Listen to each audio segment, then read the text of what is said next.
To have the best off-road triathlon experience, should you wear socks or ditch them when you race? Well, for the swim, you're not wearing them, so that's easy. But the mountain bike leg, you might wear them.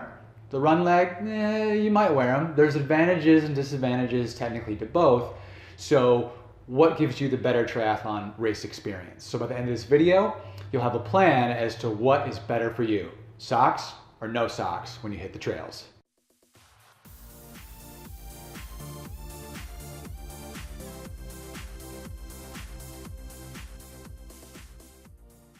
Hey, it's Eric with ewjtri bringing you a new video every week so that your next race is your best race. Hit that red subscribe button now so you don't miss another video, and most important, you don't make the same mistakes that I've made along the way. With triathlon, especially off-road triathlon, it can be the little things that can make a big difference. And so today, we're talking about socks versus no socks when you hit that race course. As funny as it sounds, this can be a really heated debate with people polarized at each end, feeling very strongly about what you should do and what you should not do. And really, there's probably truth somewhere in the middle as well. So we'll go through 5 rounds here. Number 1 is time in transition being a key point. Clearly the winner here is no socks, both transitioning in T1 and in T2. You're just going to get through the whole process faster. Now the argument is it worth that speed? And so let's go through the next one. All right, round 2 in this debate is usually the biggest thing against time is blisters, that a few seconds are not worth a massive blisters, and I would totally agree with that. It takes, a few minutes sometimes is all it takes to get a nasty blister and a week or 2 to get rid of the thing. So it may not be worth it, not to mention you feel terrible during the race if it's really that bad of a blister. So socks is the easy winner as far as avoiding blisters. At the same time, if you decide to go no socks, there's a few things you can do to prevent blisters. Number 1, you can use an anti-chafe, like on your feet, like Body Glide, for example. I'll put a link below. Take a look at that. You put that on ahead of time and it usually lasts for the majority of the race, depending how long the race is. You can also put like baby powder in your shoes before the mountain bike or the run, and even potentially some Vaseline, depending on different hot spots and things you have. But those are 3 things that could really avoid blisters when you go sockless. All right, number 3 is just mental.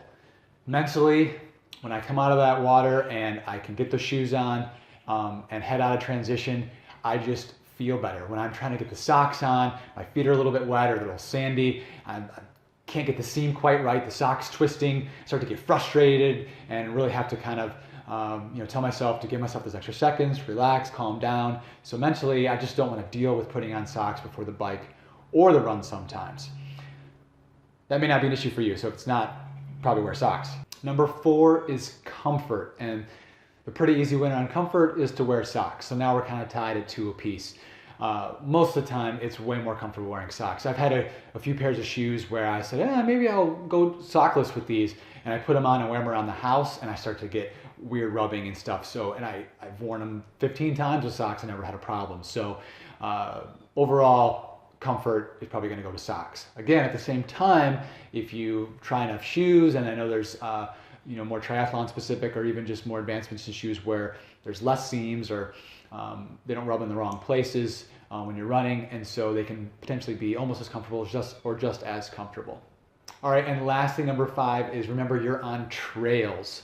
So there's been shoes that I've had no socks, no problems running on a road, and I take that same shoe off-road on the trails. There's twisting, there's turning, your foot sliding, especially as you go downhill more, it's sliding to the front of your foot, and I start to get a little bit of a blister. So you just got to remember you're on trails, the surface is different.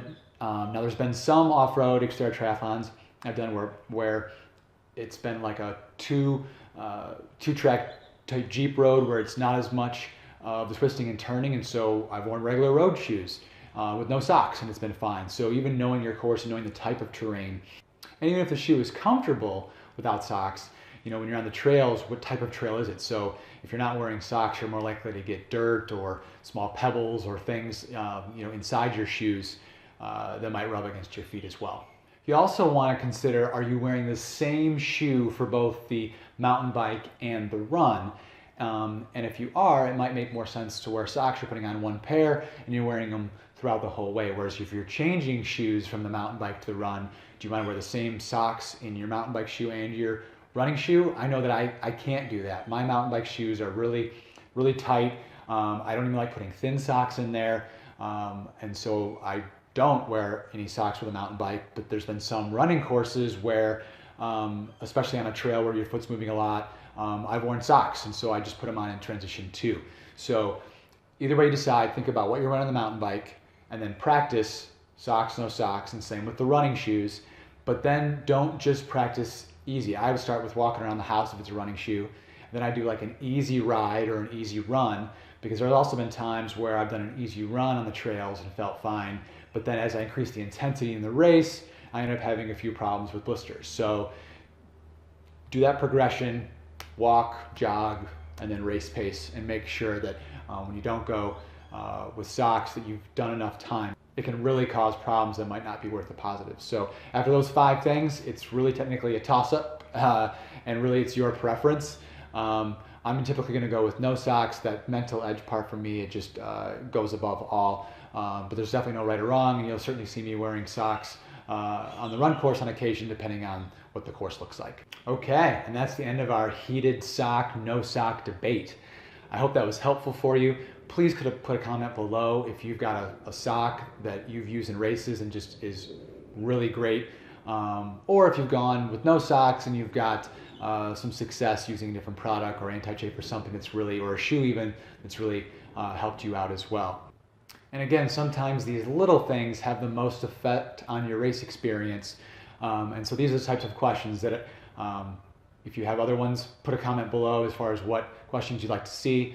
And these are the things that we discuss if you are one of my athletes. And as your coach, you know, to get started, I'm going to sit down with you and talk about your goals and dreams.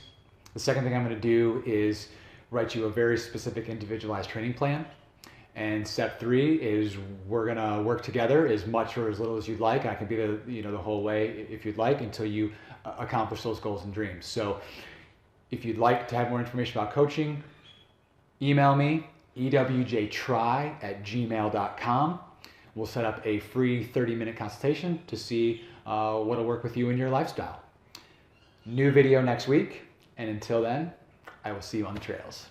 For an off-road triathlon, are you wondering if you should wear socks?